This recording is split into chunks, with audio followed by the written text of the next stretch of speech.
네, 긴 본문이었는데 함께 읽어주셔서 너무나 감사드립니다.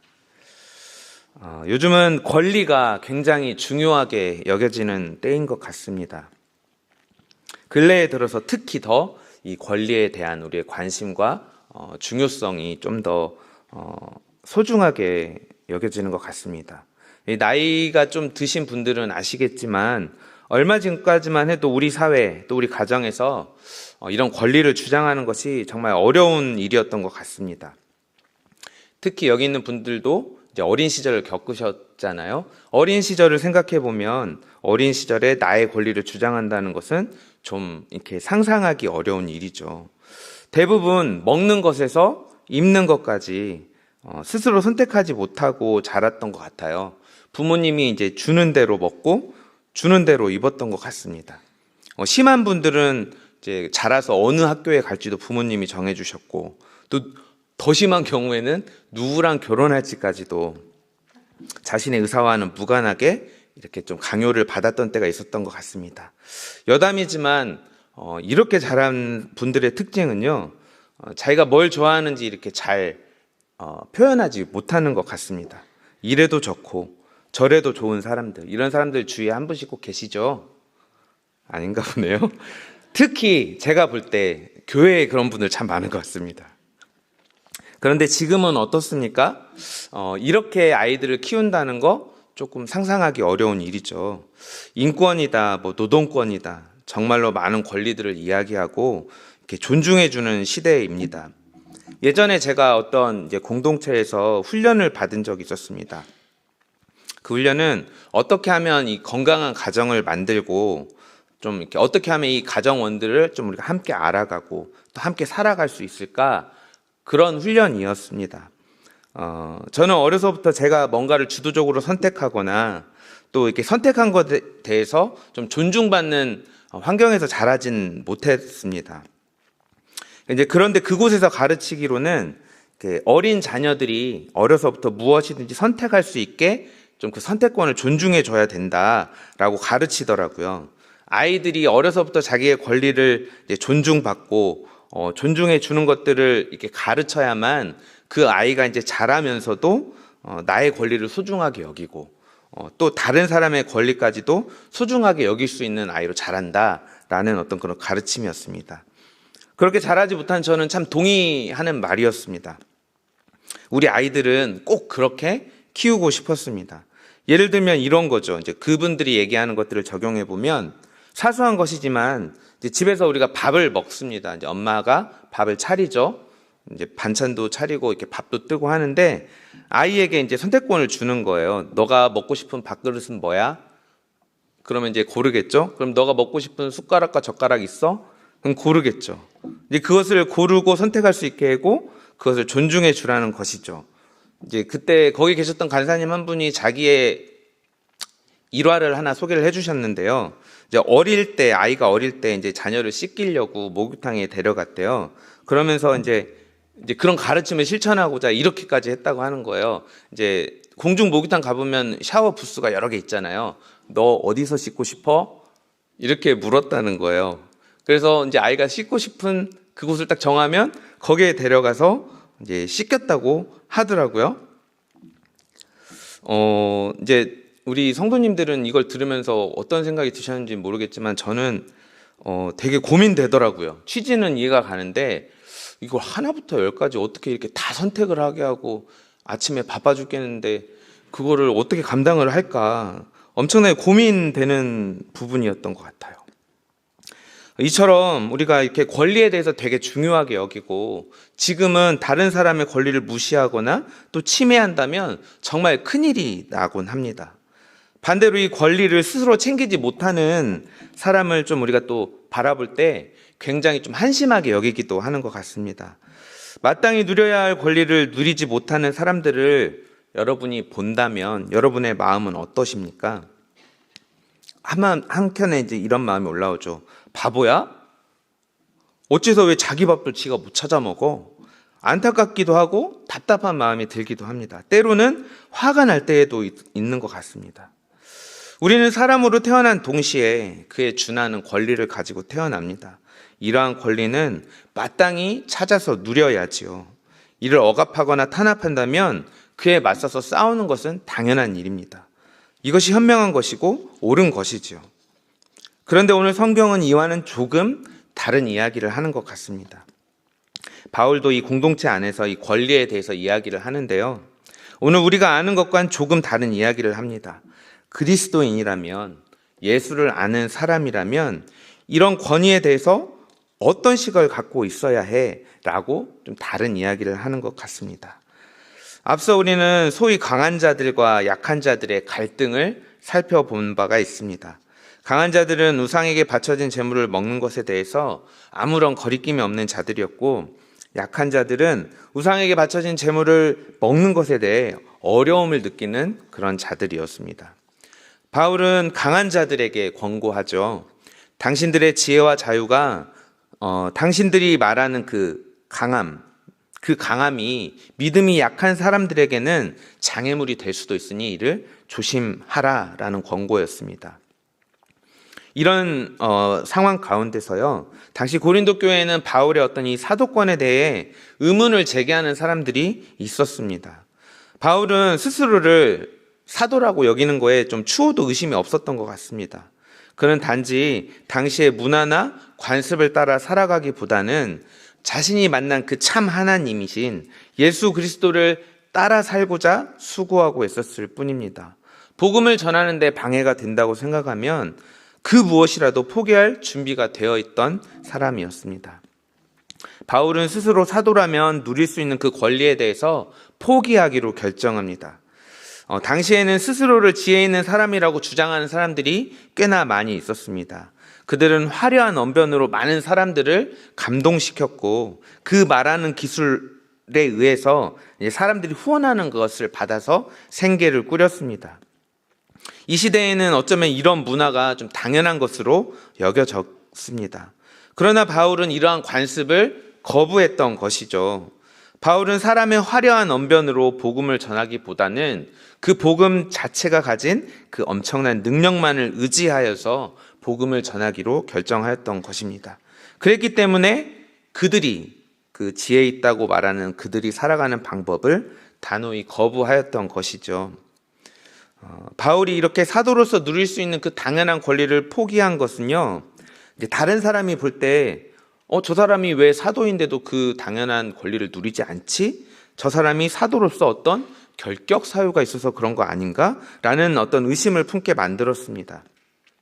소위 말하는 아까 8장에 나왔던 강한 자들이라고 불리우는 사람들은요, 이 권리가 이 사도라는 직분에 대한 증표이고 그 신분을 보증하는 것으로 여겼는데 바울이 그 권리를 스스로 포기해 버렸던 것이죠.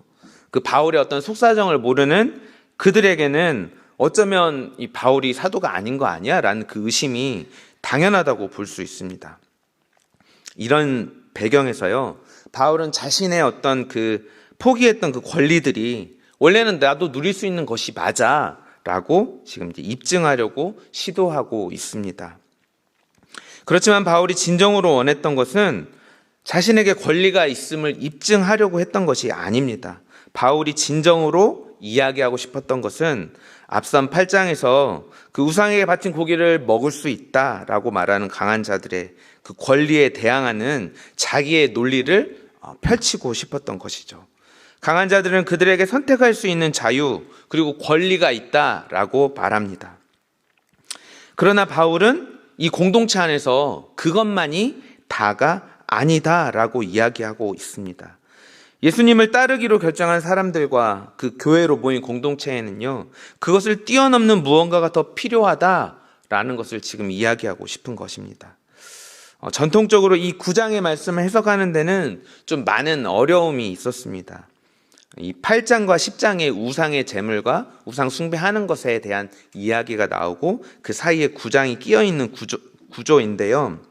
이 8장에서 우상에 대한 말을 막 하다가 갑자기 흐름을 벗어나서 바울의 사도권을 방어하는 이야기가 이렇게 나오기 때문에 많은 사람들이 이게 문맥에 맞지 않는 거 아니야? 라는 생각을 하게 됐고, 이제 그 이유로서 후대에 이것들은 편집된 게 분명하다라는 어떤 그런 주장들이 있었습니다. 근데 이런 주장은요, 시간이 지나갈수록 좀 변하기 시작했습니다. 바울은 8장의 강한 자들이 이야기하는 지식을 인정하면서도 그리스도 안에서 한몸된 공동체 안에 있던 그 약한 자들을 배려하고 또 존중하라고 권면하는 그 사랑으로 대처할 것을 이야기하는 것이죠. 그것의 구체적인 방법으로 바울은 스스로 고기를 먹을 수 있지만 나는 그들을 위하여 고기를 먹지 않겠다라고 고기 먹을 수 있는 자유와 권리를 포기하는 것으로 나타냅니다. 자, 고린도전서 8장 13절 함께 읽어보도록 하겠습니다. 네, 함께 읽겠습니다. 그러므로 만일 음식이 내 형제를 실족해 한다면 나는 영원히 고기를 먹지 아니하여 내 형제를 실족하지 않게 하리라. 아멘. 9장의 내용을 들여다보면 이 8장과 10장에서 제시하는 그 양심의 기준을 9장에서 사도직을 수행하며 받아야 하는 이 사례비하고 연관지어서 적용하고 있는 것을 좀 볼 수 있는데요. 9장 1절에서 18절까지는 그 바울의 사도권에 대한 문제를 다루고 있습니다. 또 15절부터 18절까지는 바울이 교회로부터 받을 수 있는 사례를 포기하는 장면들이 나오고요. 19절에서 23절에는 바울이 이와 같이 자신의 권리를 포기한 것이 어떤 자기 사역의 기본적인 입장이다라는 것을 보여줍니다. 그리고 24절에서 27절에서는 이러한 자기의 입장을 유지하기 위해서 내가 많이 노력하고 있다, 스스로 싸우고 있다라는 것들을 설명하고 있습니다. 즉 8장과 9장 그리고 나아가서 이 10장에 이르기까지 바울은 예수 그리스도를 따르는 공동체에서 서로 마땅히 지녀야 할 태도에 대해서 말하고 있는 것이 분명합니다. 그 내용은 바로 한몸된 지체를 사랑하라는 내용이죠. 앞서 우리는 권리에 대해서 조금 이야기를 했는데요. 그렇다면 우리 예수 믿는 사람들이 이 권리를 어떻게 바라보고 또 어떻게 사용하는 것이 바람직한 것일까요? 세상에 많은 사람들이 이 권리를 말하고 또 이 권리를 수호하고 이 권리를 누리기 위해 정말 많은 애를 쓰고 있습니다. 심지어 누군가는 이 권리를 지키기 위해 자기의 몸을 산화하기도 합니다. 이처럼 우리도 우리에게 주어진 이 권리를 지키고 또 침해받지 않기 위해서 끝까지 투쟁하고 그것을 쟁취하는 것이 맞는 태도일까요? 우리의 권리로 주어진 것이라면 지금 나에게 당장 이것이 필요하지 않는 것이어도 나에게 권리니까 그거를 끝까지 내가 챙기고 내 것으로 찾아서 누려야 하는 것이 맞는 태도일까요? 이 시간 우리는 이 바울을 통하여서 그리스도인이 지녀야 하는 이 권리에 대해서 함께 좀 살펴보고 싶습니다. 그리고 바울이 이야기하고 싶었던 것에 대해서 좀 함께 깊이 생각해보고 우리에게 적용해보는 그런 귀한 시간이 되었으면 좋겠습니다. 그리스도인으로서 우리가 이 권위에 대해서 가져야 할 올바른 태도를 한번 알아보겠는데요. 오늘 말씀에서는 이렇게 말하는 것 같습니다. 우리에게 주어진 마땅히 우리가 누려야 할 권리를 주님을 위하여서는 사용하지 않을 수도 있다라고 말하고 있습니다. 여기 우리에게 주시는 하나님의 말씀이 있습니다. 고린도전서 9장 12절을 함께 읽어보도록 하겠습니다. 다른 이들도 너희에게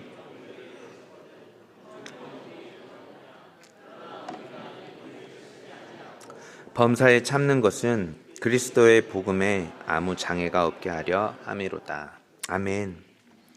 바울은 앞서 이야기한 대로 자신의 사도직이 정당하고 바른 것임을 이 고린도 교회 사람들에게 변증합니다.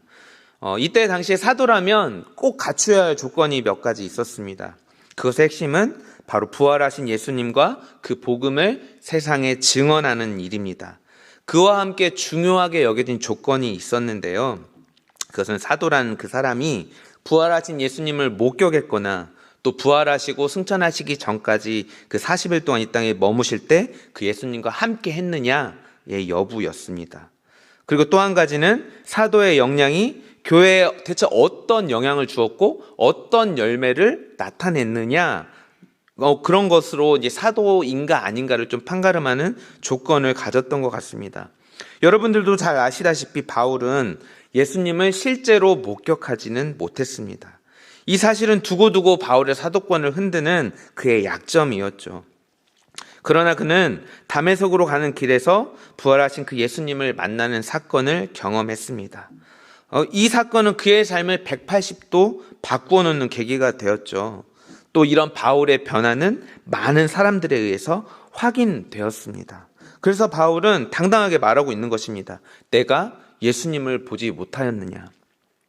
또 그가 사도로서 수많은 교회를 개척하고 든든하게 돌본 것은 많은 사람이 확인할 수 있는 사실이었습니다. 그 증거가 바로 고린도 교회이기도 하죠. 우리 함께 고린도전서 9장 1절에서 2절 읽어보도록 하겠습니다.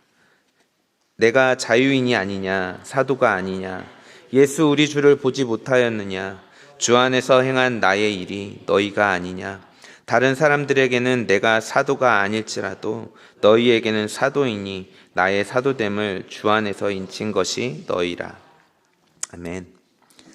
사도 바울은 자기가 사도가 맞다라는 것들을 좀 자신 있고 강력하게 이야기하고 있죠. 그럼에도 교회 안에 있는 그 강한 지식을 가진 강한 자들을 설득하기에는 좀 부족했던 것 같습니다. 그들은 그들의 지식과 자유를 근거로 여전히 자신들의 그 자유와 권리에 대해서 강하게 항변하고 있었던 것 같습니다. 그러면서 여전히 바울을 공격했던 것이죠. 바울은 더 구체적인 예를 들어서 자신에게 사도의 권리가 있음을 더 강하게 확인시키려고 합니다. 당시 사도들은 그들이 사역함에 있어서 교회에서 어떤 그 먹을 것과 마실 것을 제공받았습니다. 쉬운 말로 교회에서 사례를 받은 것으로 보입니다. 또 결혼한 사도들은요, 부부가 동반으로 함께 다니며 사역할 수 있도록 그 아내 되는 사람의 목까지 후원하는 것을 당연한 것으로 여기던 시대입니다. 뿐만 아니라 이 사도가 다른 일을 하지 않을 수 있도록, 그럼에도 생계를 유지할 수 있도록 교회에서 그들의 생계를 책임졌습니다. 이 모든 권리가, 이 모든 혜택이 사도들에게 제공하는 교회의 어떤 당연한 그런 혜택이었고요. 마땅한 일이라고 여김을 받았다는 것입니다. 그리고 사도된 자신에게도 이러한 모든 권리를 누릴 수 있다라고 지금 바울은 이야기합니다. 이어서 바울은 어떤 일을 하고서 그 일에 대한 합당한 그 재정적 보상을 받는 것이 당연하다며 그에 따른 예들을 좀 보여주는데요. 고린도는 특히 이 로마에서 전략적으로 퇴역한 군인들을 많이 정착시켰던 도시죠. 직업 군인이었던 사람들이 많았을 것입니다. 그들에게 어떤 군인에 대한 예를 든다는 것은 좀 이해가 하기 쉽게 했던 것이고, 또 많은 사람들의 좀 공감을 얻기에 쉬운 예였던 것 같습니다. 직업 군인이었던 사람들은 자기가 이제 군에서 복무할 때는 그들에게 뭐 양식이나 잠자리, 전투 장비를 개인적으로 챙겨오지 않습니다. 그 지금도 마찬가지죠. 모든 이제 먹을 것과 입을 것, 그리고 전쟁에 필요한 것들을 군대에서 제공했던 거죠. 마찬가지로 포도원을 경영하는 자는 그 포도 열매를 먹을 것을 기대하면서 수고합니다. 또 양을 치는 사람도 양에게서 나는 그 많은 것을 누릴 것을 기대하면서 그 양을 돌보고 그 양을 먹이죠. 그들이 자신의 어떤 수고에 따른 보상을 누리는 것은 그들의 당연한 권리라는 것입니다. 수고와 노동에는 대가가 따르는 것이고, 그것을 기대하면서 그로 인하여 얻을 수 있는 이익을 누리는 것은 아주 자연스럽고 당연한 것이죠. 그것은 예나 지금이나 여기 계신 모든 분들이 동의하는 아주 보편적인 원리입니다. 이거는 심지어 동물들에게도 적용되는데요. 바울은 이제 신명기 25장의 말씀을 인용해서 이렇게 말하죠. 곡식 떠는 소에게 망을 씌우지 말라는 것. 곡식을 떠는 소는 밭에서 일을 하면서요, 바닥에 떨어지거나 흘린 곡식을 주워 먹을 수 있습니다. 이 정도 여유는 모두 괜찮다고 동의하는 정도입니다. 그런 소에게 망을 씌워서 곡식을 먹을 수 없게 하는 것은 가혹한 일이고, 그때 당시나 지금이나 아무도 그렇게 하지 않을 것입니다. 이 말씀을 하나님께서 소들을 염려해서 하신 말씀이 아니죠. 하나님은 이 말씀 또한 사람을 위하여 기록하신 것입니다. 농부와 타작하는 사람은 둘 다 그 이익의 몫을 받는 것이 당연한 것입니다. 그들이 마땅한 대가를 받는 것은 그것을 주는 사람의 어떤 친절함 때문에 내가 착하니까 내가 이것도 줄게 라고 하는 것이 아니라는 거죠. 이거는 분명한 하나님의 방법이고 하나의 원리입니다. 이를 바울은 고린도 교회와 자신의 관계에도 적용합니다. 바울은 오늘 말씀에서 이 고린도 교회에 영적인 씨앗을 자기가 뿌렸다고 이야기합니다. 그래서 교회는 시작되었고 든든히 서가고 있는 것이죠. 농부가 씨를 뿌리고 그 수확물을 거두는 아주 당연한 이치에 따르면 바울이 고린도 교회에 뭔가 사례를 요구할 만한 마땅한 권리가 있음을 확실시하는 것입니다. 강한 자들은 우상들이 헛되다는 지식을 자기들이 획득했다고 이야기하지만 사실 그들이 그런 지식을 얻을 수 있었던 것도 바울이 씨앗을 뿌렸기 때문에 가능한 일인 것입니다. 다른 사도들이 교회에 대하여 재정적인 지원을 당연히 내가 받을 수 있는 거니까 그런 일종의 권리로 주장한다면 바울 역시 재정적인 지원을 자신의 마땅한 몫으로 그 이상의 것이라도 교회에게 주장할 수 있지 않을까요? 바울은 이렇게 정말로 치밀하고 탄탄한 논리를 앞세워서 나에게도 사도로서 누릴 수 있는 마땅한 권리가 있음을 지금 선포하고 있는 것입니다. 이렇게 치밀하게 또 다각도로 그의 사도권과 권리에 대해서 논증하는 것에는 다 이유가 있는데요. 그것은 뭐냐면은 8장에서 그 강한 자들이 지식을 가졌다라고 이야기하며 자기의 권리를 주장하는 것에 대항하여서 나도 마찬가지도 권리가 있다라는 것을 지금 확증하기 위함입니다. 그러나 바울의 논리로 그들과 똑같은 권리가 있음을 확증하는 것이 바울의 목표는 아니었습니다. 우리 고린도전서 9장 12절 함께 한 번 더 읽겠습니다. 시작. 다른 이들도 너희에게 이런 권리를 가졌거든 하물며 우리일까 보냐. 그러나 우리가 이 권리를 쓰지 아니하고 범사에 참는 것은 그리스도의 복음에 아무 장애가 없게 하려 함이로다. 아멘. 바울은 어떻게 말하고 있나요? 곧바로 나는 이런 권리를 포기하겠다, 쓰지 않겠다라고 지금 선언하고 있습니다. 마땅히 자신의 권리임에도 내가 그것들을 챙기지 않겠다라고 말하고 있는 것이죠. 이 1세기 그리스 로마 문화에서는 선물을 거부하거나 권리를 포기하는 것을요, 중대한 모욕적인 행위로 간주했습니다. 바울은 자신이 사도임에도 이 권리를 포기하는 정당한 이유를 고린도 교회 성도들에게 제시해야만 했던 것입니다. 바울이 제시하는 그 이유, 내가 사도의 권리를 누리지 않겠다라고 거절하는 그 이유는 바로 예수님의 그 복음이 뻗어나가는데, 전진하는 데에 방해가 되지 않기 위함이라고 분명히 밝히고 있습니다. 사랑하는 성도님들, 권리를 포기하는 것은 정말 굉장히 어려운 일입니다. 앞서서 이야기했듯이 나의 권리를 챙기고 누리는 것이 아주 당연시 되는 그 시대에 그것을 포기한다는 것은 더 어려운 일 같습니다. 권리를 포기하는 사람은 제 밥도 챙겨 먹지 못하고 빼앗기는 한심한 사람처럼 보여지고 또 그렇게 느껴지기도 할 수 있겠습니다. 때로는 그로 인하여서 수치와 모멸감을 느낄 수도 있게 되겠죠. 내가 이렇게까지 예수를 믿어야 하나? 라는 자괴감에 빠질지도 모르겠습니다. 그런데 바울은요, 몸소 이를 실천하고 우리에게도 당신들도, 너희 예수 믿는 사람들도 그렇게 함이 마땅하다라고 이야기합니다. 그 이유가 무엇입니까? 바울은 왜 자신이 타고난 신분적인 권리와 또 사회적으로 엄청난 학문을 연마하면서 그로 인해 누릴 수 있는 권리를 포기한 것일까요? 그것은 바로 하나님으로서 자신의 모든 권리를 버리고 십자가에서 달려 죽으신 그 예수 그리스도를 만났기 때문입니다. 그 예수님이 나를 위하여 그 모든 고통과 아픔, 수치와 모멸, 자괴감을 모두 감당하신 것을 알았기 때문입니다.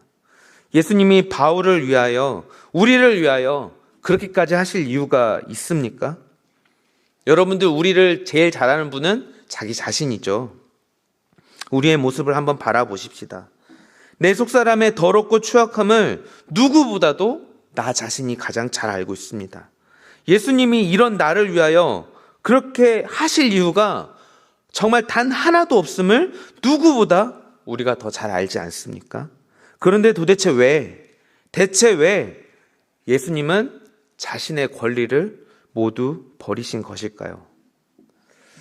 말씀을 준비하면 좀 많이 고민되었습니다.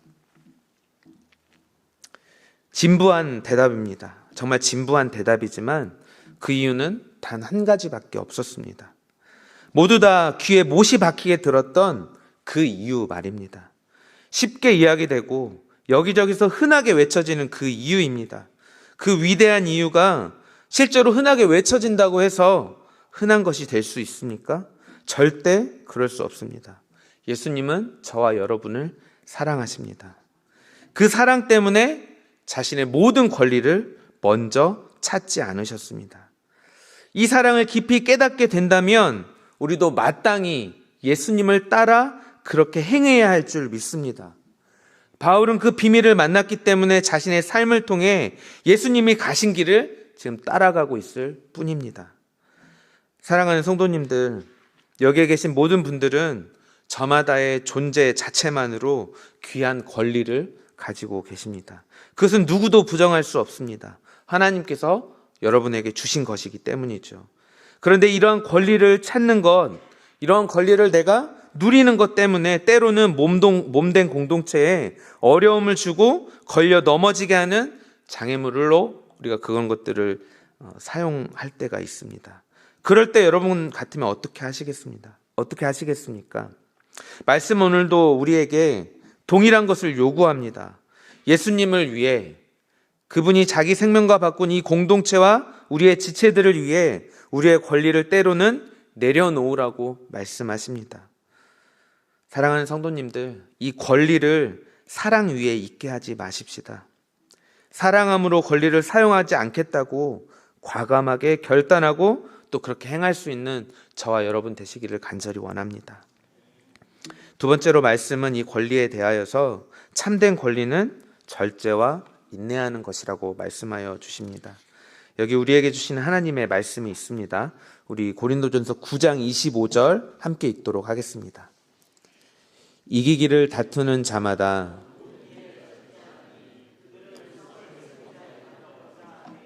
우리는 썩지 아니할 것을 얻고자 하노라. 아멘. 바울은 앞서 자신에게 합당하게 주어진 이 권리를 복음을 위하여서 사용하지 않겠다고 선언하였습니다. 그리고 그리스도인들을 이 운동선수에 비유하여서 이야기를 이어갑니다. 당시의 고린도 교회 성도들은 이 운동장에서 벌어지는 어떤 달리기 경주의 치열한 모습을 잘 알고 있었을 것입니다. 전에도 한번 설명한 적이 있는데요. 당시에 고린도 지역에는 이 올림픽에 버금가던 이스트무스라는 경기가 2년에 한 번씩 개최되었습니다. 이 시합을 보기 위해서 수많은 사람들이 이 고린도로 몰려들었고, 고린도는 이 몰려든 사람으로 인하여서 막대한 경제적인 이익을 보았습니다. 이 경기가 이 도시에 끼친 영향력은 정말 엄청나게 컸을 것입니다. 경기에 참여하는 선수들은 승리하는 자들에게 수여되는 이 면류관을 얻기 위하여서 정말 갖은 수고를 마다하지 않았을 것입니다. 당시에 경기에서 우승하는 사람에게는 보통 이 소나무 잎으로 만든 화관을 수여했다고 합니다. 이는 고린도에 사는 이라면 이 이야기를 듣는 순간 누구라도 이 이야기를 하는구나 라고 떠올릴 수 있는 어떤 보편적인 이미지였던 것 같습니다. 바울은 예수 믿는 사람들, 그리스도인을 이 경기에 참여하는 자들로 비유합니다. 경기에 참여하는 자들, 실제 경기에 참여한 자들은 썩어서 없어질 이 풀과 나무로 만든 면류관을 얻기 위하여서 정말 피가 나는 노력을 했습니다. 철저한 훈련과 자기 절제를 통과해야지만 경기에서 정말 좋은 결과를 얻을 수 있었던 것이죠. 그렇지만 우리 그리스도인들은 무엇을 위하여 이런 수고를 합니까? 바로 영원히 썩지 않을, 시들어 없어지지 않을 영원한 면류관을 얻기 위해 노력한다는 점이 그들과 다른 것입니다. 운동선수는 경기에서 승리하기 위해서 정말 엄청난 훈련량을 버텨냅니다. 많은 운동선수들이 이와 같은 노력을 하겠죠. 이런 훈련과 버금가게 운동선수들이 어려워하고 힘들어하는 것이 있는데요. 그것은 바로 절제하는 것입니다. 많은 선수들은 승리를 얻기 전까지 철저하게 자신과의 싸움에 돌입합니다. 자기 안에 일어나는 그 수많은 욕구들과 싸워내는 것이죠. 조금 더 먹고 싶고, 조금 더 자고 싶고, 조금 더 편해지려는 그 욕구와 싸워서 그것을 이겨내야만 하는 사람들, 그것을 이겨내는 사람들에게만 승리가 주어지기 때문입니다. 우리 26절, 27절도 한번 읽어보겠습니다. 그러므로 나는 다름질하기를 향방 없는 것 같이 아니하고 싸우기를 허공을 치는 것 같이 아니하며 내가 내 몸을 쳐 복종하게 함은 내가 남에게 전파한 후에 자신이 도리어 버림을 당할까 두려워함이로다. 아멘. 이어서 바울은 계속해서 자신이 말하려 하는 바를 분명하게 합니다. 그리스도인이 나아가야 하는 방향이 정확히 있다라는 것이죠. 바울은 목표를 향하여 나아가는데 한눈을 팔지 않겠다고 지금 말하고 있습니다. 또 허공을 향하여 주먹질하는 것과 같이 하지 않겠다라고 이야기합니다. 여기서는 다시 이제 달리기 선수에서 이 권투 선수로 어떤 사람의 이미지를 빗대어서 이야기를 이어가는데요. 여기서 허공을 친다는 표현이 나오죠. 이것은 실력이 어떤 선수가 엉뚱한 곳으로 주먹을 날린다라는 것을 이야기하는 것처럼 보이지만요. 원래 의미는 그렇지 않습니다. 여러분 혹시 섀도우 복싱이라고 들어보셨습니까? 연습법의 한 가지인데요. 실제는 아닌데 가상의 상대를 설정해 놓고 실제처럼 경기하는 것처럼 혼자 연습하는 방법을 말하는 것입니다. 이는 고린도의 강한 자들이 보이는 행태를 빗대어 이야기하는 것입니다. 이것은 연습 경기이기 때문에 강한 자들은 진지하게 시합에 임하지 않는 것이죠. 바울이 약한 자를 배려하고 존중하라고 말하는 것에 대해서 그들이 진지하게 생각하지 않고 진지한 태도로 받아들이지 않는 태도를 꼬집는 것입니다. 실제로 강한 자들은 자신을 절제하지 않거나 자신의 강함을 과시하는 그런 것으로 다른 동료 그리스도인들을 넘어지게 하는 그런 중대한 실수들을 그 공동체 안에서 일으키고 있었기 때문입니다. 이처럼 우리 그리스도인의 싸움은 자칫 실수하면 실패로 넘어지는 긴장감 넘치는 실전입니다. 실전에 임하는 선수는 자신이 주먹을 어느 곳으로 뻗어야 하는지 치밀하게 계산하죠.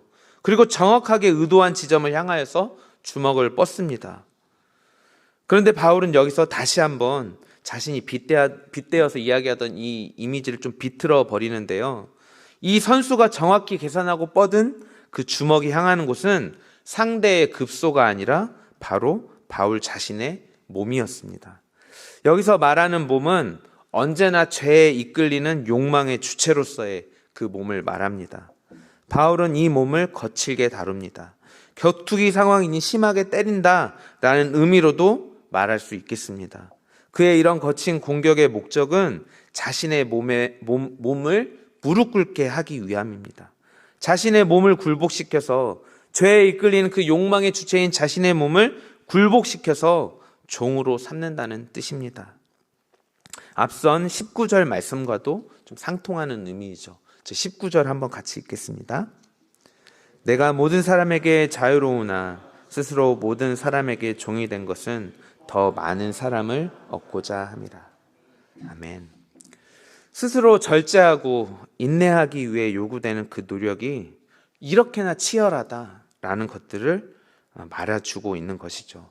또 이러한 노력들이 어느 정도로 철저하게 해야 하는지를 지금 바울은 이 운동선수들에 빗대어서 이야기하고 있는 것입니다. 사랑하는 성도님들, 나의 권리, 내 존재의 가치, 나의 선택, 나의 취향, 나의 의견이 굉장히 중요한 시대입니다. 앞서 말했듯이 하나님께서 우리에게 부여해 주신 권리이기 때문에 이런 것들은 정말로 귀중한 게 맞습니다. 그런 내가 이제 이렇게 결정하는 것, 내가 좋아하는 것, 나의 취향들, 이런 것들은 존중받아 마땅하죠. 그러나 한편으로는 우리가 우리의 마음을 가장 잘 알고 있죠. 나의 마음 깊은 곳이 얼마나 부패했는지는 내가 제일 잘 알고 있습니다. 내 마음속에 가득한 것이 하나님께로부터 오는 사랑이기보다는 나의 욕구와 나의 욕망을 채우고 싶은 끝없는 욕심일 때가 너무나 많은 것 같습니다. 어떻게 하면 조금이라도 손해보지 않고 어떻게 하면 조금이라도 피해보지 않을까를 고민하는 것이 우리의 솔직한 마음입니다. 세상 사람들은 그것이 맞는 것이라고 이야기합니다. 너의 권리를 찾아 누려. 그것을 지키는 것이 옳은 것이야. 다른 사람으로 하여금 너에게 조금도 피해를 주지 못하게 해야 해. 만약 다른 사람이 조금이라도 너의 권리를 침해한다면 절대 참으면 안 돼. 끝까지 싸워서 너의 그 권리를 지켜내야 해. 라고 말합니다. 이러한 메시지에 우리의 온 마음과 생각이 집중되어 있음을 우리는 알 수 있습니다. 이러한 마음속의 악한 마음이 권리라는 이름으로 포장되어 있을 때도 정말로 많더라는 이야기입니다. 그리스도인이라고 어떻게 살아야 한다는 것을 듣고 배워서 알고 있습니다. 그 중심의 태도에 대해서는 그러나 잘 알지 못할 때가 많죠. 그리스도인이니까 양보해야 되고 참아야 되고 권리를 포기해야 된다고 우리는 배웠습니다. 그런데 그리스도인이 왜 양보해야 되고 왜 참아야 하고 왜 권리를 포기해야 하는지에 대해서는 관심이 많이 없습니다. 오직 그렇게 행동으로만 드러나는 그 행동만을 내가 지키면 된다라고 적절하게 타협하고 싶은 마음이 우리 안에 있지는 않습니까? 맞지요. 오늘 바울도 우리에게 절제하라 하고 인내하라고 말하고 있습니다. 그런데 대체 왜 그래야 하는지를 알고 이렇게 하는 것과 그저 하라니까 하는 것은 정말 큰 차이가 있습니다. 예수님은 우리를 사랑하셨기 때문에 하나님께 순종함으로 자신을 절제하셨습니다. 예수님이 능력이 없어서 그렇게 십자가를 지신 게 아니란 말입니다. 예수님이 능력이 없어서 고통과 수치를 당하신 것이 아니란 말입니다. 예수님은 목표가 뚜렷하였습니다. 하나님께 순종하는 것. 그분의 선하심이 자신의 순종과 자신의 절제와 자신의 인내를 통해 세상 많은 사람들을 구원하신다는 것을 아셨기 때문에 끝까지 절제하고 인내하셨던 것입니다. 사랑하는 성도님들, 오늘 이 시간에 우리에게도 이런 깊은 깨달음이 있기를 원합니다. 충분히 능력이 있음에도 절제하고 인내하는 것이 무엇인지 예수님과 바울에게서 배울 수 있는 시간이 되길 원합니다. 물론 이 일이 쉬운 일은 아닙니다. 쉬었다면 바울이 편지에 쓰지도 않았겠죠. 오늘 바울은 그리스도인의 권리를 대하는 태도와 그 행하는 것에 대하여서 말하고 있습니다. 바울은 사도로서 고린도 교회에 재정적인 후원을 받을 그런 권리가 충분히 있었음에도 그렇게 하지 않았습니다. 우상에게 바친 고기를 먹는 것에 거리낌이 없었지만 그는 스스로 그 자유를 박탈합니다. 이와 마찬가지로 사도로서의 권리 또한 스스로 포기합니다. 사도로서 자격에 문제가 있었기 때문이 아니었지요. 오히려 교회를 위해 수고한 사람으로서 그 교회의 재정적인 후원을 요청해도 아무런 문제가 없었음에도 바울은 의도적으로 그렇게 하지 않습니다. 바울은 예수님을 만나고 아무런 대가 없이 받은 그 복음의 은혜를 다른 이들에게도 아무런 대가 없이 전하고 싶었습니다. 바울과 같이 사람들을 가르치는 위치에 있는 사람들이 당연하게 다른 사람들에게 후원을 받으며 살아갈 때 그는 그 방법을 포기했습니다. 그 이유는 단 한 가지였습니다. 예수님의 복음, 그 복음이 다른 이들에게 잘 전달되게 하기 위함입니다. 혹시라도 자신이 누리는 그 권리를 보며 복음이 전진하는 것에 거리끼는 마음이 들게 하는 것을 단 하나라도 바울은 허용하고 싶지 않았기 때문입니다. 예수님께서 먼저 그 권리를 포기하셨습니다. 하나님으로서 또 신으로서 마땅히 누릴 수 있는 권리들을 먼저 내려놓으셨습니다. 그 대가로 우리는 구원을 얻었던 것이죠. 예수님을 진정으로 자신의 구원자로 받아들인 바울은 아무런 권리를 요구하지 않고 바로 예수님을 따라 즉시 예수님처럼 살아갔습니다. 그리스도 안에서 한 몸 된 서로에게 자신의 권리를 요구하지 않고 강요하지 않고 예수님의 길을 따라 간 것입니다. 이것이 오늘 우리에게도 큰 도전이 될 줄 믿습니다. 쉽지 않습니다. 권리를 포기한다는 것은 때로는 어리석어 보일 수도 있고 미련해 보이기도 합니다. 수치스럽고 고통스러운 일입니다. 그러나 그 모든 것을 덮는 예수 그리스도께서 먼저 보여주신 사랑을 의지하시기를 바랍니다. 예수 그리스도의 사랑을 기억하며 예수님의 절제와 인내를 우리의 몸과 마음에 채우시는 저와 여러분 되기를 간절히 원합니다. 이 시간 함께 찬양하면 좋겠는데요. 한 가지 더 생각해 보면서 찬양했으면 좋겠습니다. 오늘 내가 내려놓지 못하는 나의 권리가 있으십니까? 놓고 싶지만 간절히 놓고 싶지만 포기하고 싶지만 놓아지지 않는 그런 권리도 있으십니까?